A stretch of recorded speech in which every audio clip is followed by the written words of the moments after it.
Hello and welcome to Emagazine. I'm your host, Brenda Nyamichaba.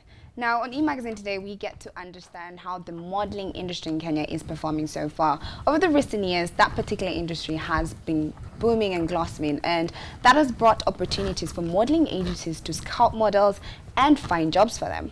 But the question still remains, what is the state of the modeling industry today in Kenya? Now, the person helping me with that conversation today is the one and only Paynette, Joan, who is the founder of Velour Modeling Agency. Welcome to Emagazine. Thank you. Thank you for joining me. Thank you for having me. Now, of course, you know, my first question for you will be Velour Modeling. What does Velour stand for? Before I answer your question, how I came up with the name, I went to do a name search. Okay. And I found a name that was really good, but now it wasn't registered. Actually, it was available for registration. But after doing a bit of research, I found that there was another agency using that name, not registered, and they didn't have a very good reputation. Okay. So I had to go back to my books. I Googled a lot, and then I was like, I found this type of fabric. Actually, velour is a type of fabric. Oh, right. Yes. That's interesting. Because, like, yeah, we want to be a warp. You know the way fabric is warp and weft? Yes. We want it to be, like, intertwined. We want to connect Africa to the world. We want that connection. And I thought, okay, wow. Yeah, let me use the fabric name. So how long has it been since you started your modeling agency, Velour Models? We registered in May 2016, so we are 3 years plus a few months. Okay. Yes. Well, that's a long time so far in that industry. I think we're the youngest. I hope You're the we're youngest. Yes. Well, of course, Paynette, I want to, you know, get to know your journey because you were a model before you decided to venture into starting your own modeling agency. Yep. What was your journey into modeling like, and what made you make this decision in starting a modeling agency? Okay, so I started modeling in 2011. I've always wanted to be a model. Wow, I you're told my an OG mom. model. Yes, in 2011. And the first thing I did was Miss Kenyatta University, Okay. which was a total disaster. It rained on that day. I didn't even get to showcase anything. But anyway, so after 2011, because we were being trained in Kenyatta University, I thought, wow, I got this. So started going for auditions in 2012. Can you imagine the whole year I never booked a single job? Wow. 12 months, I never booked a single job. But then now the good thing is I'm not a quitter. So every time I'd be told no, I'd go home and practice. Keep getting practice. better. So in 2013, I was giving up. I was like, I'm done. I Can't do this. But then when you love something, somehow you always just, you just get out. You'll get out of bed, you'll go for it. Okay. So I went for an audition, got the job. Israeli Afad 2013, I booked that job. That was my first time landing in Vogue, Italy. Wow. Yes. That's amazing. And then after that, I did Miss World Kenya, made it to top 10. After that, it was just a different story. Then a few years later, now 2014, 2015, I think I did my first international, okay, not international, but outside Kenya job. That was in Tanzania. And then 2014 again, Kampala Fashion Week, Hub of Africa Fashion Week. I went to Ivory Coast to receive an award for Best Kenyan Model. That's amazing. Yes. So getting to that point, actually after Miss World, I started training Miss Kenyatta University. Because so I became compared, like a coach. Yes. After your experience. Okay. So I compared the training I was given at Miss World and the one I was given at KU, and I was like, you know what? There's a lot that I learned here that I'd love to impact these girls with. So I trained KU 2013, started training a separate group of models because I wanted to come into the industry not alone but with other people. Okay. Because I always felt alone. You go somewhere, there's those models who've been there for 5 years. And you're by It's your yourself first there. year. You don't know anyone. So I Yeah. wanted people we can go with, we can train together with. That didn't work out. 2014, we tried it again, didn't work out. 2015, registered a different agency, Models on Work Africa. And then my business partner decided to get employed, move on with life. And she I was left the left modeling alone. life Yes. behind. He actually. He left the modeling behind. Oh, Yes. wow. Okay. Then 2016 now, I was like, okay, I have all this gift and I have all this experience, and there is no continuity in this industry. there's no one to push us to the next level because we are too comfortable. So I was like, you know what, I'll go this alone. So I decided to just register the agency. Never wanted to because I was like, nah, people will start talking about me. I was very reserved. So when I registered, my good friend, Nick Sylvia, she was like, you know what, just go for it. And then I remember my then official photographer was like, Paynette, just make sure you don't quit after 1 year. Yes. So I'm proud because that we hear a lot of modeling agencies coming into that space, and they last for 1 year. Take for example, there was Started Africa, which was around for a bit. There was so much hype around it. Then it disappeared. Yeah. So we kind of as models, a lot of models had hope. Finally, we have an agency that understands us. We're gonna get to international spaces. Then it just swooped, you know. Now you getting into space. What are some of the challenges you faced trying to penetrate into the modeling industry with your modeling agency? Initially, I never wanted to associate myself with the agency.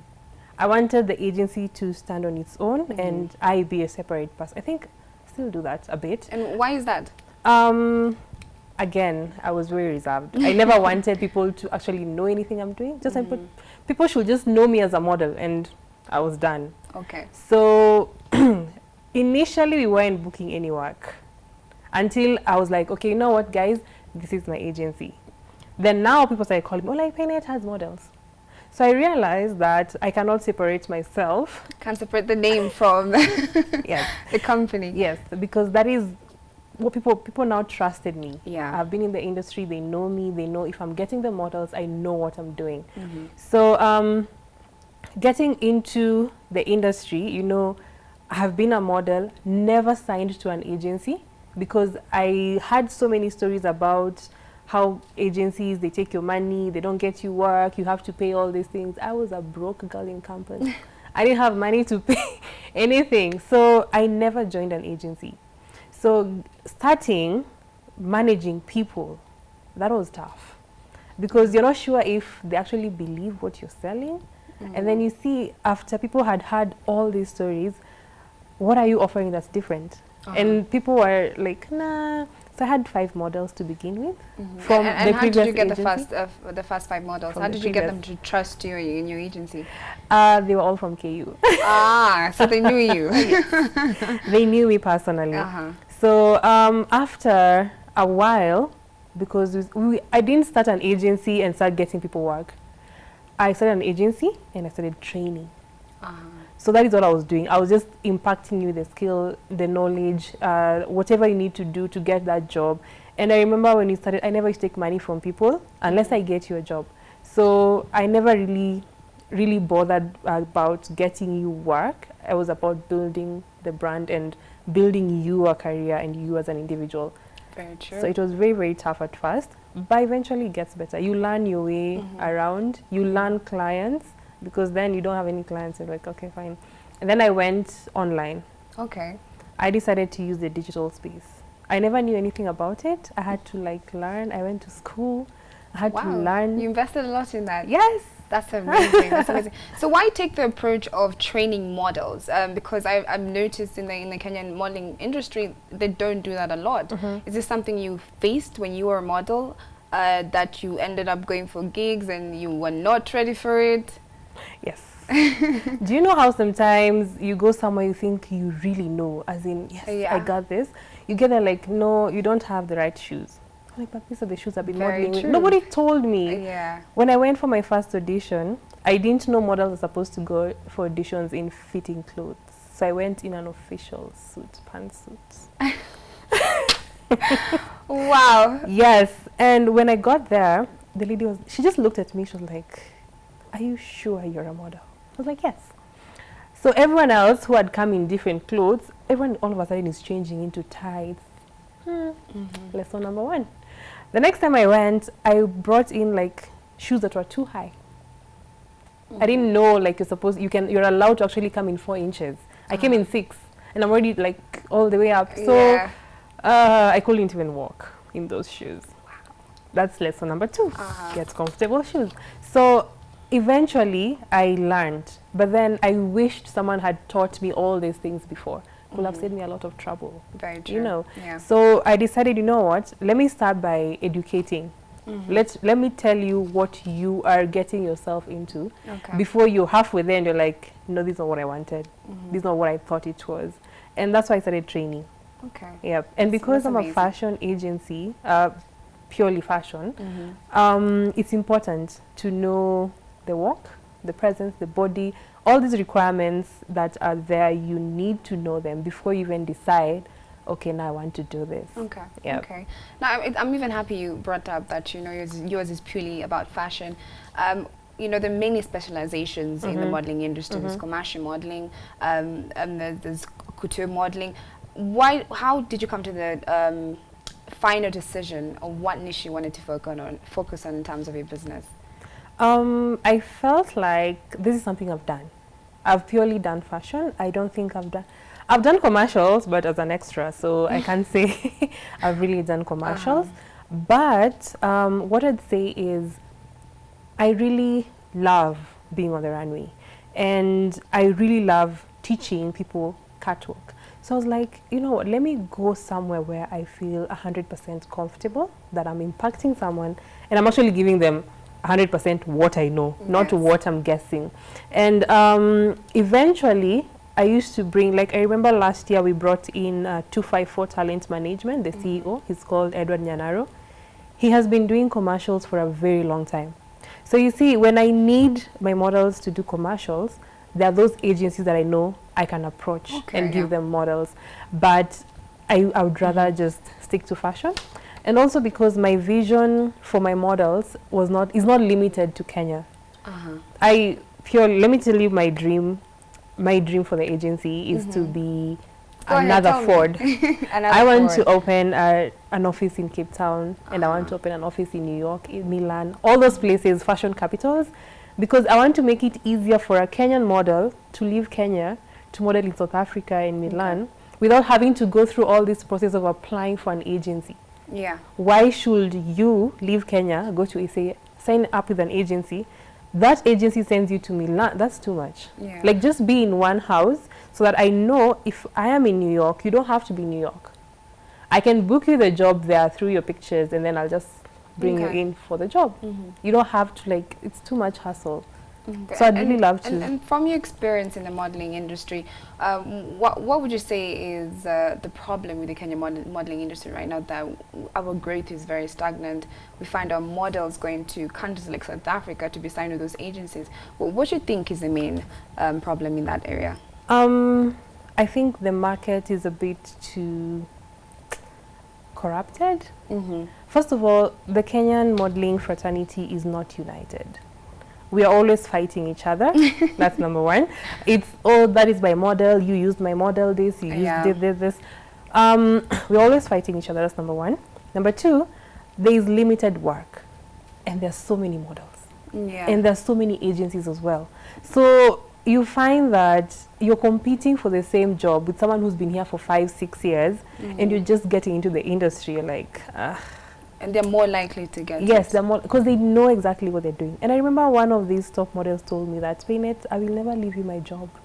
Just make sure you're better than me for you to get it. Yeah. Wow. So some of them decided they want to go to South Africa, because South Africa, for us, for Africa, is like, you know, it's the next New York. step. It's New York of Africa. Next step to New York. So what they decided to do is they go to South Africa, get an agency there. You're more likely to get an agency abroad. But straight from Kenya, it's a bit tricky, because Kenyan agencies are not that aggressive to seek out agencies abroad, sign partnerships, and then send models directly.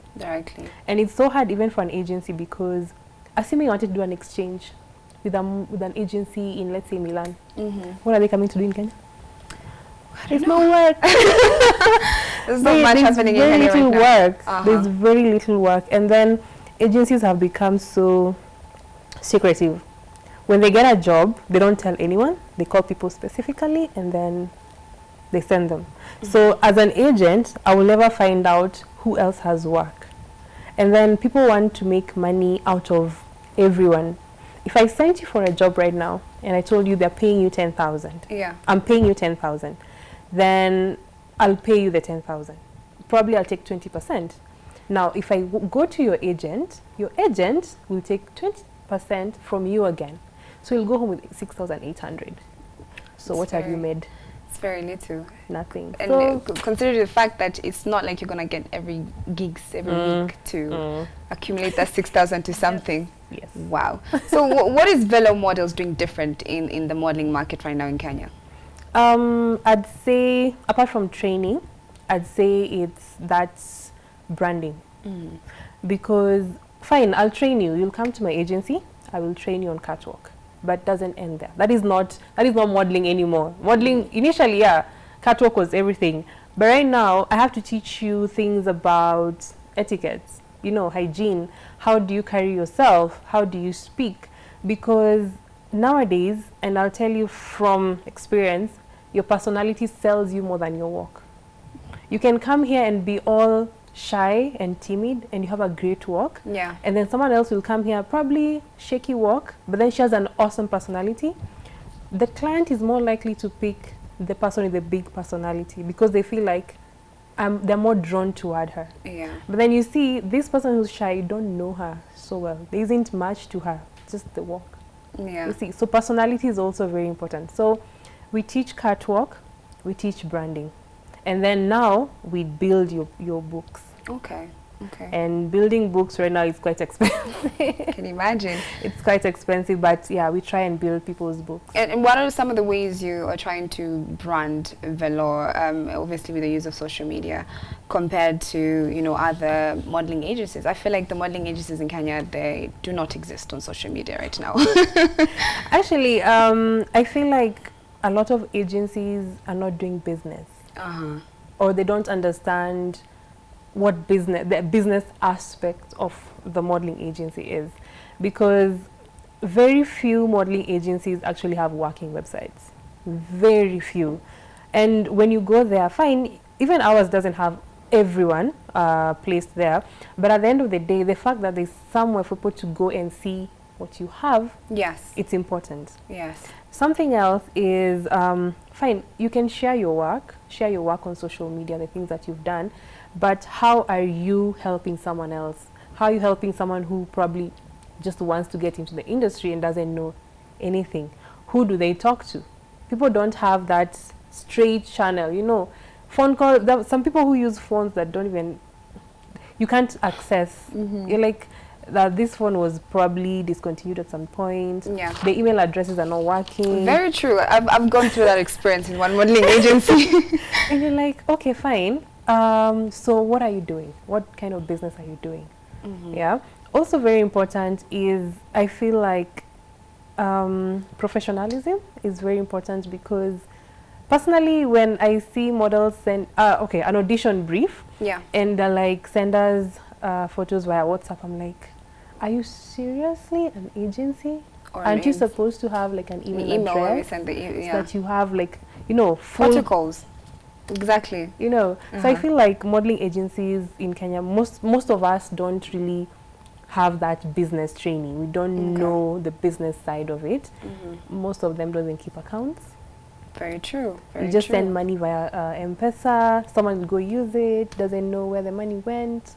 Wow. Now, obviously, the modeling industry in Kenya has gone through a lot of scandals. True. We've had, models are not being paid. There's a hashtag pay Kenyan models. Now, is that something that you struggled with when you were starting your business, in terms of getting the trust from these Kenyan models that you are not like the modeling agencies in the market right now?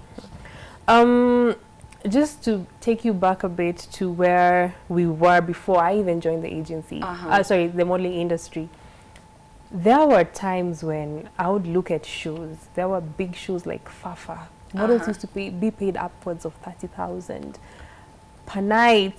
There were shows like Naivasha Fashion Weekend. Like, as a model, you'd see like, wow, I'd want to be there with them, And then eventually things just... Because you have models doing runways almost 4 hours and they're paid 3,000 Kenyan shillings. does that even make sense? I feel like they're being devalued for their art. True, true. I've actually walked a runway where we were paid differently. Someone was making 10,000 bob per walk. I was making 7,000 bob for 7 walks. Wow. Wow. And it's one wow. It's one runway. So I think then there was a time when modeling was modeling. It was well paying, but I think people took advantage of that. Okay. Because when it comes to quoting for models, there is a way we quote. We actually have standards, standard document that we use for quoting for runway, for commercials. We do have a document. But then, so many people don't even follow that. Okay. Nowadays, people just, okay, I can take less. I can take 2,000 less. Then, so that they just get the job. And I think that is where we lost it. Wow. That is where it just because disappeared. everyone else, you refuse the job, someone else will take it. So for me, what I did was, what I do is, when I call you and tell you, if you're my model, I'll call you and tell you, this client is booking you on this date for a shoot and this is the pay. I never take payment from clients. The client pays the model will send back their 20%. Wow. So at the end of the day, you are sure that that is what the client gave. I didn't tell you, oh, it's 10K, but the client gave 40,000. I kept 30,000 in my pockets. You see, if I do that for 10 models, I'm rich. Yes. I'm sorted. So you ensure there's that trust between, yes, between you and your I try models. and make sure that the client knows that when you're giving me, when you are releasing this money, it's the model you're paying. It's not me. I actually don't like receiving money from clients because I always feel like they'll think, I kept some money aside. No, I don't want that. Okay. You get paid, you send back 20%. Okay. And you see, if you don't, then I can't trust you. But you see, because I have put you in that space where there is transparency, then I don't think, my models don't give me stress. That's wonderful. Now, Paynette, we sadly have to take a short commercial break, but when we come back, we'll get more into conversation about the state of the modeling industry in Kenya right now. Well, don't go anywhere. You're watching Emagazine.